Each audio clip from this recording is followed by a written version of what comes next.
नमस्ते बच्चों,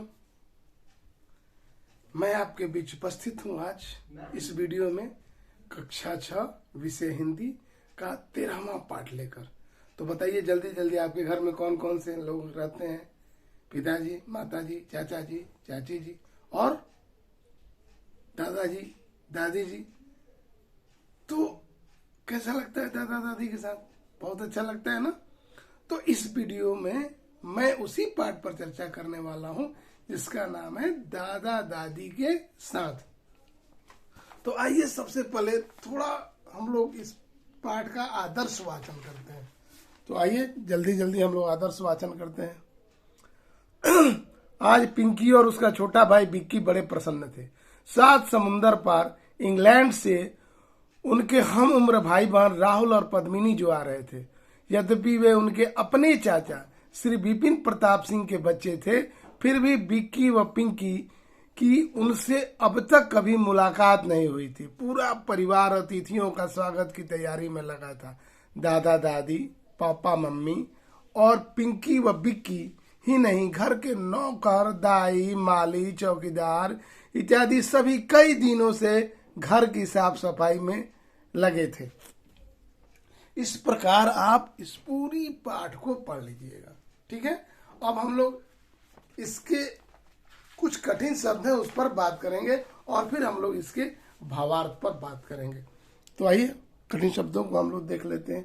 म्यूजियम में संग्रहालय, वह स्थान जहां एक ही अथवा अनेक प्रकार की चीजों का संग्रह हो। इसके बाद है उत्सुक, मतलब प्रबल इच्छा।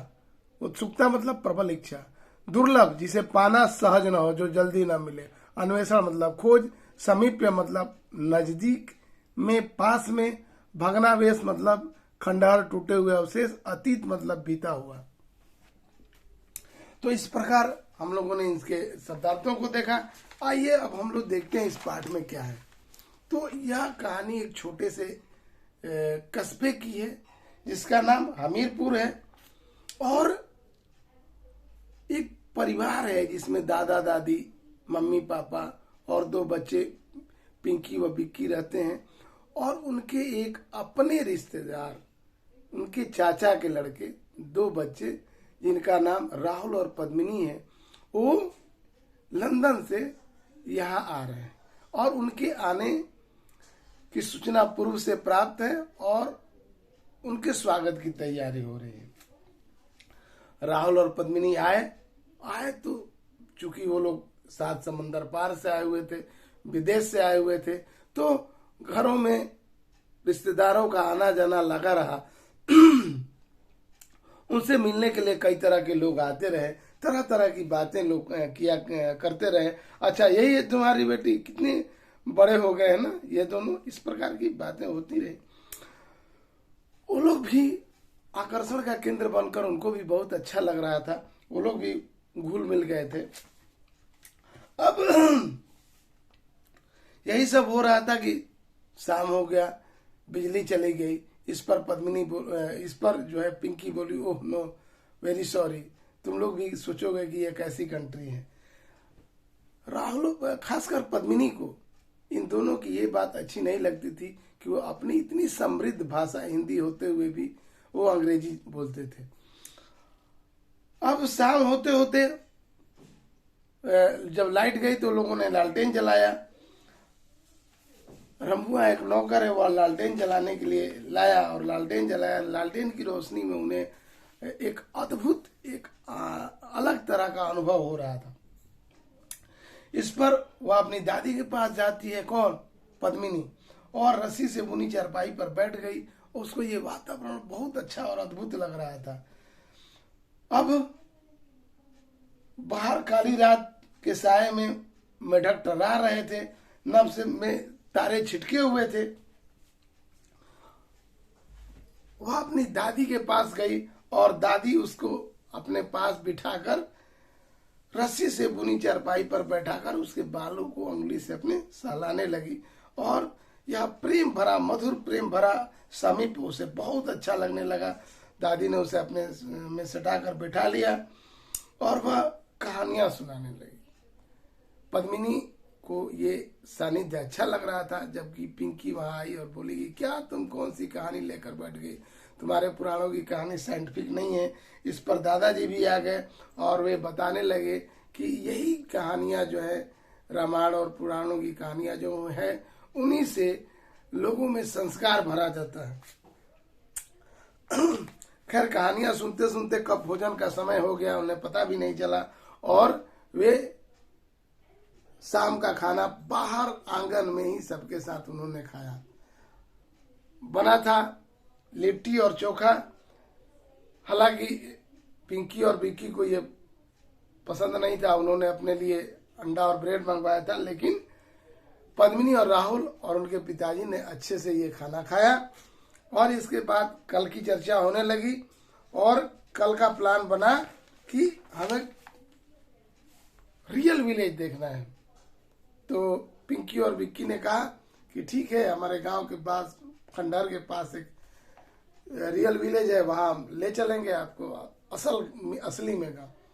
तो खंडहर का नाम सुनकर पद्मिनी और राहुल और उत्सुक हो गए और उन्होंने खंडहर देखने का विचार बनाया। चूंकि पद्मिनी को इतिहास में बहुत रुचि थी, तो वो उसके भग्नावशेष को देखना चाहती थी, पुराने खंडहर के अवशेषों को देखना चाहती थी। और राहुल का विज्ञान और जंतु विज्ञान में रुचि था, तो वह कैमरा लेकर जाने का प्लान बनाया, योजना बनाई और वो कुछ दुर्लभ पक्षियों के चित्र खींचने के बारे में सोचने लगा।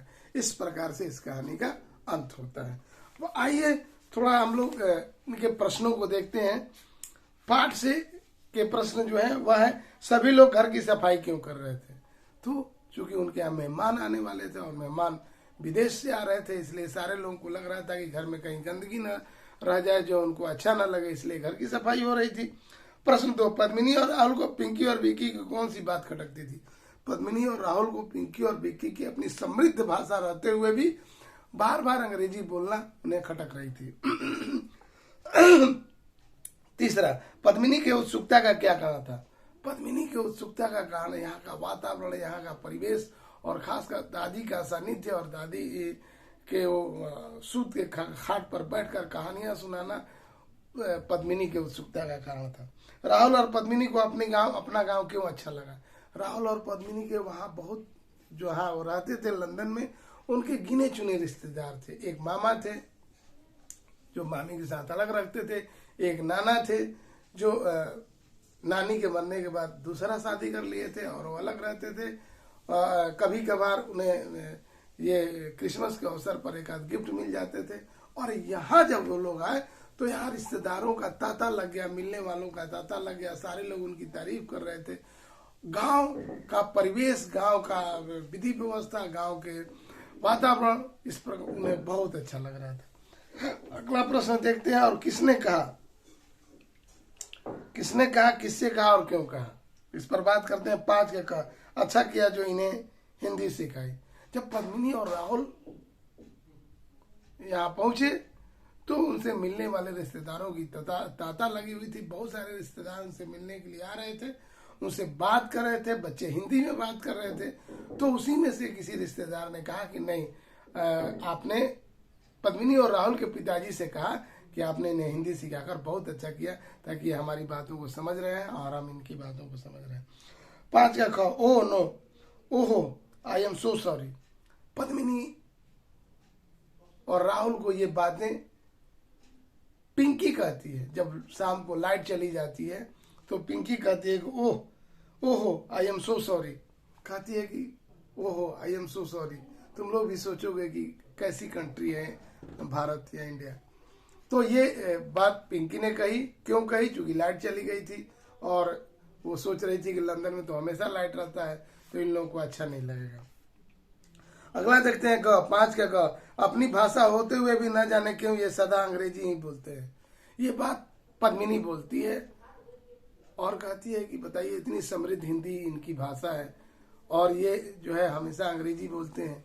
मैं सोच कर आई थी कि हम यहाँ भारत जा रहे हैं तो हमारी हिंदी की अच्छी प्रैक्टिस हो जाएगी, लेकिन ये लोग हिंदी नहीं बोल रहे हैं। और अब देखते हैं 4 का घ, अच्छा यही है तुम्हारी बेटी। ये बुआ और फूफा ने कहा उनके पिता से और उनकी माता से, पद्मिनी और राहुल के माता पिता से कि अच्छा यही है तुम्हारी बेटी। अंगा 5 का अंगा, लगता है बेटी माँ जैसी है, वही नीली आंखें और काले बाल, बड़ी सुंदर निकली है। घर में आने वाले रिश्तेदार जो उनसे मिलने के लिए आए थे, उसी में से किसी ने कहा कि ये अच्छा यही है तुम्हारी बेटी, लगता है माँ पर ये अंगा, लगता है बेटी माँ पर गई है। किसी रिश्तेदार ने कहा कि लगता है बेटी माँ पर गई है, वही नीली आंखें काले बाल, बड़ी सुंदर निकली है। तो ये किसी रिश्तेदार ने उनके पिता से कहा, और पद्मिनी और राहुल के पिता से कहा। और क्यों कहा? क्योंकि पद्मिनी देखने में अपनी माँ जैसी थी और सुंदर लगती थी। पाठ से आगे के प्रश्नों पर हम लोग बात करते हैं। इस कहानी में किसकी भूमिका आपको अच्छी लगी और क्यों?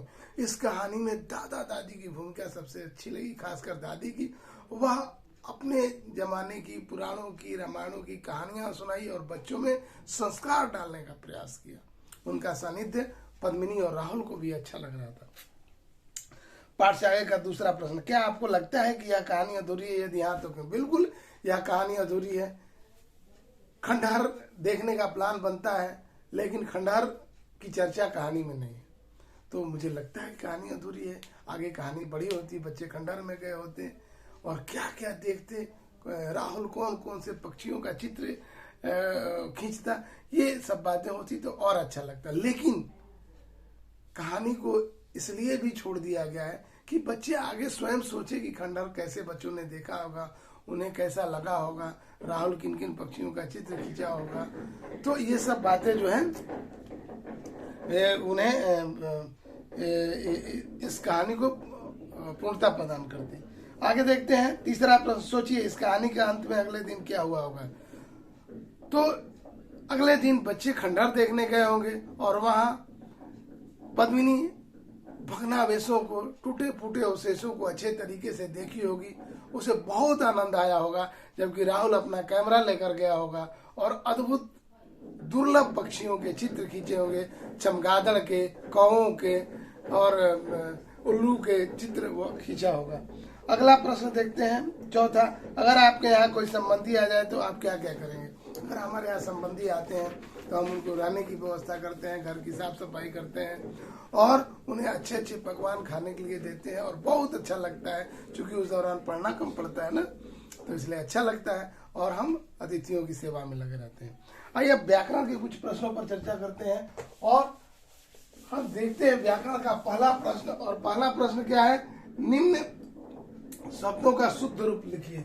देखिए यह शुद्ध है, यह शुद्ध है और हमको लिखना है शुद्ध। चलिए तो पहला क्या है? पहला लिखा गया है प्राचीन। तो प्राचीन का शुद्ध हम कैसे लिखेंगे? देखिए प्राचीन को हम ऐसे शुद्ध लिखेंगे, इस प्रकार से आप लिखिएगा। उसी तरह से दूसरा है विदेशी। तो विदेशी का शुद्ध रूप ये हुआ। तीसरा क्या है? खंडहर। खंडहर का शुद्ध रूप ये हुआ।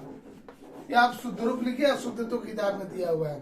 भग्नावशेष, भग्नावशेष का शुद्ध रूप ये हुआ। अब इसके बाद देखिए म्यूजियम। म्यूजियम का शुद्ध रूप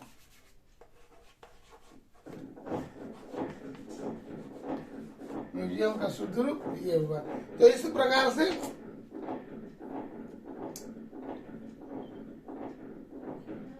प्रकार से आप शुद्ध कर लीजिए। अगला प्रश्न देखते हैं दो। दो में क्या है? एक वचन से बहुवचन बनाने हैं या बहुवचन से एक वचन बनाने हैं। तो इसमें देखिए एक वचन, ये व्याकरण का दूसरा सवाल हम लोग पढ़ रहे हैं। एक वचन और ये है बहुवचन। बहुवचन तो पहला क्या है? पहला है अतिथि। अतिथि का बहुवचन क्या होगा? अतिथियों।